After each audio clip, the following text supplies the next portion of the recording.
Marpalli media YouTube ಚಾನಲಿಗೆ ತಮ್ಮೆಲ್ಲರಿಗೂ ಆದರದ ಆತ್ಮೀಯ ಸ್ವಾಗತ. ಸ್ನೇಹಿತರೆ, ಉತ್ತರ ಕರ್ನಾಟಕದ ವಿಜಯಪುರದ ನಗರದಿಂದ ಅಥಣಿ ರಸ್ತೆಯ 6 ಕಿಲೋಮೀಟರ್ ದೂರದಲ್ಲಿ ಸಾಗಿದಾಗ ಬಲಗಡೆಯಲ್ಲಿ ತೊರವಿ ಲಕ್ಷ್ಮೀ ನರಸಿಂಹ ದೇವಾಲಯ ಎಂದು ಬರೆದಂತಹ ಕಮಾನು ಕಾಣಿಸುತ್ತೆ. ಆ ಮಾರ್ಗದಲ್ಲಿ ಹೋದಾಗ ತೊರವಿ ಗ್ರಾಮದ ಚಿಕ್ಕ ರಸ್ತೆಯಲ್ಲಿ ಸುಮಾರು 1 ಕಿಲೋಮೀಟರ್ ದೂರದ ಹಳ್ಳಿಯ ಮಧ್ಯದಲ್ಲಿ ಕಾರಣಿಕ ಪ್ರಸಿದ್ಧ ಲಕ್ಷ್ಮೀ ನರಸಿಂಹ ದೇವಾಲಯವಿದೆ. ಸ್ನೇಹಿತರೆ, ದೇವಾಲಯದ ಮುಂಭಾಗದಲ್ಲಿನ ದ್ವಾರದಲ್ಲಿ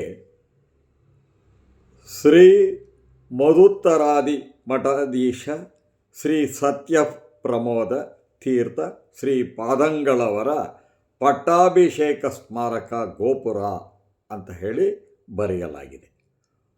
ಸ್ನೇಹಿತರೆ, ತಾವು ಅಲ್ಲಿಯ ದೃಶ್ಯವನ್ನು ನೋಡ್ತಾ ಇದ್ದೀರಿ.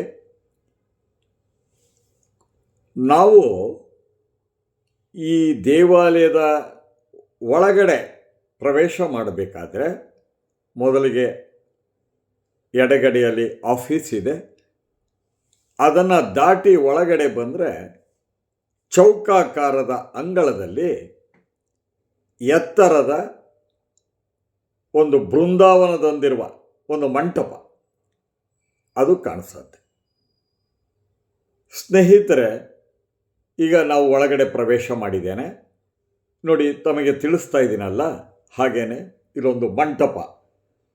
ಈ ಮಂಟಪದ ಒಳಗೆ ಹನುಮಂತನ ಸುಂದರವಾದಂತಹ ವಿಗ್ರಹ ಇದೆ. ಇದಕ್ಕೆ ನಾವು ಪ್ರದಕ್ಷಿಣೆಯನ್ನು ಮಾಡಿ ಆಂಜನೇಯನಿಗೆ ನಮಸ್ಕಾರ ಮಾಡಿದ್ದೇವೆ. ಮತ್ತು ಈ ಅಂಗಳದ ಮೇಲ್ಗಡೆಯಲ್ಲಿ ಭಕ್ತ ಪ್ರಹ್ಲಾದರ ಕಥಾಘಟನೆಯ ಫೋಟೋಗಳನ್ನು ಇಲ್ಲಿ ಅಳವಡಿಸಿರೋದನ್ನು ನಾವು ನೋಡಬಹುದಾಗಿದೆ. ಸ್ನೇಹಿತರೆ,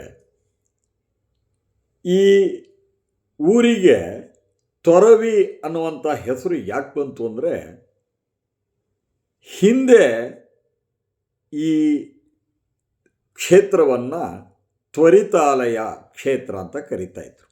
ಅಂದರೆ ಇಲ್ಲಿರುವಂಥ ಲಕ್ಷ್ಮೀ ನರಸಿಂಹ ಸ್ವಾಮಿ ತ್ವರಿತವಾಗಿ ಭಕ್ತರ ಇಷ್ಟಾರ್ಥಗಳನ್ನು ಈಡೇರಿಸ್ತಾನೆ ಅನ್ನುವಂಥ ನಂಬಿಕೆ ಇತ್ತು. ಹೀಗಾಗಿಯೇ ಬರುತ್ತಾ ಜನರ ಆಡು ಮಾತಿನಲ್ಲಿ ತ್ವರಿತಾಲಯ ಅನ್ನೋದು ಹೋಗಿ ತೊರವಿ ಅಥವಾ ತೊರವೆ ಅನ್ನುವಂಥ ಹೆಸರು ಬಂದಿದೆ. ನಾನು ಹೇಳಿದ ಹಾಗೆ ನೋಡಿ, ಮೇಲ್ಗಡೆಯಲ್ಲಿ ಭಕ್ತ ಪ್ರಹ್ಲಾದರ ಜೀವನದ ಅತ್ಯಂತ ಘಟನೆಗಳ ವಿಚಾರಗಳನ್ನು ಅಲ್ಲಿ ಫೋಟೋ ನೋಡ್ಬೋದು. ಹಾಗೆ ನೋಡಿ, ಅಲ್ಲಿ ಗೋಡೆಗಳಲ್ಲಿ ಒಂದೊಂದು ಥರ ಒಂದು ಗೂಡುಗಳಿದ್ದ ಹಾಗಿದೆ ಅಲ್ವಾ. ನೋಡಿ, ದೇವಾಲಯದ ರಚನೆ ನಮ್ಮ ಈ ದಕ್ಷಿಣ ಕರ್ನಾಟಕದಲ್ಲಿರುವಂತಹ ದೇವಾಲಯಗಳ ವಾಸ್ತುಶಿಲ್ಪಕ್ಕಿಂತ ಇದು ವಿಭಿನ್ನವಾಗಿ ನಮಗೆ ಇಲ್ಲಿ ಕಾಣಿಸುತ್ತೆ.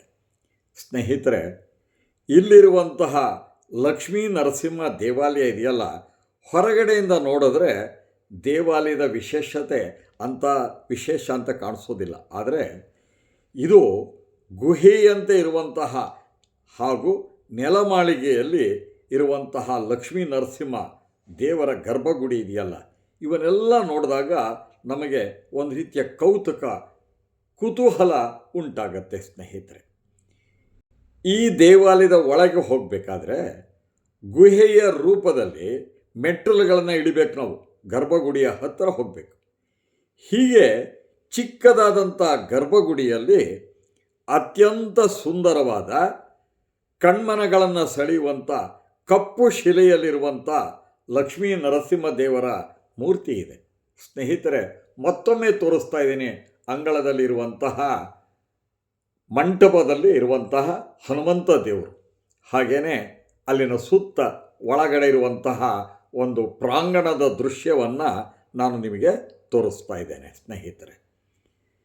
ಸ್ನೇಹಿತರೆ, ವಿಶೇಷವಾಗಿ ಹೇಳೋದಾದರೆ ಇಲ್ಲಿ ತಾವು ನೋಡ್ತಾ ಇರುವಂತಹ ನರಸಿಂಹ ದೇವರ ವಿಶೇಷ ಏನು ಅಂತಂದರೆ, ಸ್ವಾಮಿ ತನ್ನ ಎಡಗಾಲನ್ನು ಮಡಚಿ ಬಲಗಾಲನ್ನು ಕೆಳಗೆ ಬಿಟ್ಟು ತನ್ನ ತೊಡೆಯ ಮೇಲೆ ಹಿರಣ್ಯಕಶ್ಯಪ ರಾಕ್ಷಸನ ಎದೆಯನ್ನು ತನ್ನ ಎರಡು ಕೈಗಳಿಂದ ಸೀಳುತ್ತಾ ಆ ಕರುಳುಗಳನ್ನು ಮೇಲಕ್ಕೆ ಎತ್ತೋ ಹಾಗೆ ಕಾಣಿಸ್ತಾ ಇದ್ದಾನೆ. ಹಾಗೆಯೇ ಈ ನರಸಿಂಹದೇವರ ಕೆಳಗೆ ಬಲಗಡೆ ಲಕ್ಷ್ಮೀದೇವರು ಹಾಗೂ ಎಡಗಡೆ ಭಕ್ತ ಪ್ರಹ್ಲಾದನ ಮೂರ್ತಿ ಇದೆ. ತಾವು ನೋಡ್ತಾ ಇದ್ದೀರಿ, ಪ್ರಭಾವಳಿಯ ಮೇಲ್ಗಡೆ ದಶಾವತಾರಗಳ ಚಿತ್ರಣ ಇದೆ. ಸ್ನೇಹಿತರೆ, ಅತ್ಯಂತ ಸುಂದರವಾದಂತಹ ನರಸಿಂಹಸ್ವಾಮಿಯ ಈ ವಿಗ್ರಹ, ಅದರಲ್ಲೂ ಏನು ಗೊತ್ತಾ, ಈ ಗರ್ಭಗುಡಿ ಬಹಳ ಚಿಕ್ಕದಾಗಿರೋದ್ರಿಂದ ನಾವು ಮುಂದ್ಗಡೆ ನಿಂತ್ಕೊಂಡಾಗ ಅದರ ಮುಂದ್ಗಡೆಗೆ ದೇವ್ರನ್ನ ಬಹಳ ಕಣ್ಮುಂದೆ ತುಂಬ ನೋಡಬಹುದು. ಅಷ್ಟು ಸುಂದರವಾದಂತಹ ವಿಗ್ರಹ. ಕಪ್ಪು ಶಿಲೆ, ಅಮೃತ ಶಿಲೆ ಅಲ್ಲ, ಅದು ಅಮೃತ ಶಿಲೆ ಅಂದರೆ ಬೆಳೆ ಬಣ್ಣದ್ದು. ಇದು ಅತ್ಯಂತ ಕಪ್ಪು ಬಣ್ಣದ್ದು, ಸಾಲಿಗ್ರಾಮದ ರೂಪದಲ್ಲಿ ಇರುವಂತಹ ಶಿಲೆ. ಬಹಳ ನೋಡ್ತಾ ಇದ್ದರೆ ಒಂದು ರೀತಿಯ ನಮ್ಮಲ್ಲಿ ಭಕ್ತಿಭಾವ ಅನ್ನುವಂಥದ್ದು ಉಂಟಾಗುವಂಥದ್ದು ಸ್ನೇಹಿತರೆ.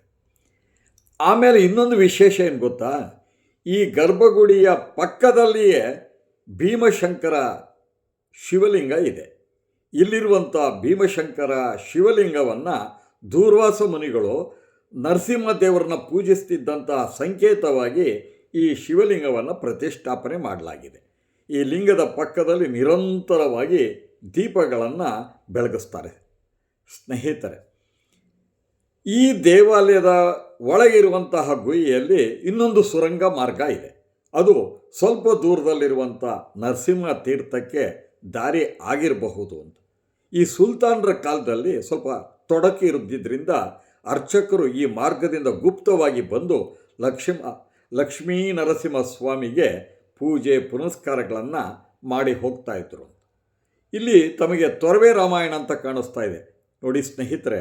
15ನೇ ಶತಮಾನದಲ್ಲಿ ನರಹರಿ ಅನ್ನುವಂತಹ ಕವಿ ಈ ದೇವಾಲಯದಲ್ಲಿ ನರಸಿಂಹದೇವರ ಮುಂದೆ ಕುಳಿತು ರಾಮಾಯಣವನ್ನು ರಚನೆ ಮಾಡಿದರು. ಹೇಗೆ ಅಂತಂದರೆ, ಗದುಗಿನ ವೀರನಾರಾಯಣನ ದೇವಾಲಯದಲ್ಲಿ ನಾರಣಪ್ಪ ಅಂತ ಪ್ರಸಿದ್ಧಿ ಪಡೆದಿದ್ದಲ್ಲ ಕುಮಾರವ್ಯಾಸ, ಅವರು ಹೇಗೆ ಅಲ್ಲಿ ಗದುಗಿನ ವೀರನಾರಾಯಣನೇ ಕಥಾನಾಯಕ ಅನ್ನುವಂಥ ಭಕ್ತಿ ಪರಾಕಾಷ್ಠತೆಯಲ್ಲಿ ಮಹಾಭಾರತ ಕಾವ್ಯವನ್ನು ಹೇಗೆ ರಚನೆ ಮಾಡಿದ್ರೋ, ಹಾಗೇ ಇಲ್ಲಿ ನರಹರಿ ಕವಿ ನರಸಿಂಹದೇವರೇ ರಾಮಾಯಣದ ಕಥಾನಾಯಕ ಅಂತ. ಹಾಗೆ ಇದನ್ನು ಬರೆಯೋನು ಕುಮಾರ ವಾಲ್ಮೀಕಿ ಅಂತ ಹೇಳಿ ಭಕ್ತಿಯಿಂದ ಹೇಳ್ಕೊಂಡಿದ್ದಾರೆ. ಈ ಮಹಾಕಾವ್ಯವನ್ನು ತೊರವೆ ರಾಮಾಯಣ ಅಂತಲೇ ಪ್ರಸಿದ್ಧಿಯಾಗಿದೆ. ಈ ದೇವಾಲಯದಲ್ಲಿ ತೊರವೆ ರಾಮಾಯಣ ಕಾವ್ಯದ ತಾಳೆಗರಿಯ ಗ್ರಂಥ ಹಾಗೂ ಕಾವ್ಯದ ಕರ್ತೃ ಕುಮಾರ ವಾಲ್ಮೀಕಿಯ ಚಿತ್ರಪಟವಿದೆ. ಸ್ನೇಹಿತರೆ, ಹೆಚ್ಚಿನ ಆಡಂಬರ ಇಲ್ಲದೆ ಇರುವಂತಹ ಆದರೆ ಕಾರಣಿಕ ಪ್ರಸಿದ್ಧ ಅನಿಸ್ಕೊಂಡಿರುವಂತಹ ಭಕ್ತರ ಇಷ್ಟಾರ್ಥಗಳನ್ನು ಈಡೇರಿಸುವಂತಹ ತೊರವಿ ಲಕ್ಷ್ಮೀ ನರಸಿಂಹ ದೇವರು ಅನೇಕ ಕುಟುಂಬಗಳ ಮನೆ ದೇವರಾಗಿದ್ದು, ಈ ದೇವರ ದರ್ಶನಕ್ಕಾಗಿ ಭಕ್ತಾದಿಗಳು ದೂರದ ಜಿಲ್ಲೆಗಳಿಂದ ರಾಜ್ಯಗಳಿಂದ ಬಂದು ಭಗವಂತನನ್ನು ನೋಡಿ ಪುನೀತರಾಗ್ತಾ ಇದ್ದಾರೆ. ಅಂತಹ ಸುಂದರವಾದಂತಹ ಕಾರಣಿಕ ಅನಿಸ್ಕೊಂಡಿರುವಂತಹ ಲಕ್ಷ್ಮೀ ನರಸಿಂಹ ಸ್ವಾಮಿ ಈ ದೇವರು. ಸ್ನೇಹಿತರೆ, ವಿಜಯಪುರದ ಪ್ರವಾಸ ಕಾಲದಲ್ಲಿ ಆಸ್ತಿಕರು ಅತ್ಯಗತ್ಯವಾಗಿ ನೋಡಲೇಬೇಕಾದಂತಹ ಪಾವನ ಪುಣ್ಯಕ್ಷೇತ್ರಗಳಲ್ಲಿ ಈ ತೊರವಿ ಲಕ್ಷ್ಮೀ ನರಸಿಂಹ ದೇವಾಲಯವು ಒಂದು. ಎಲ್ರಿಗೂ ನಮಸ್ಕಾರ.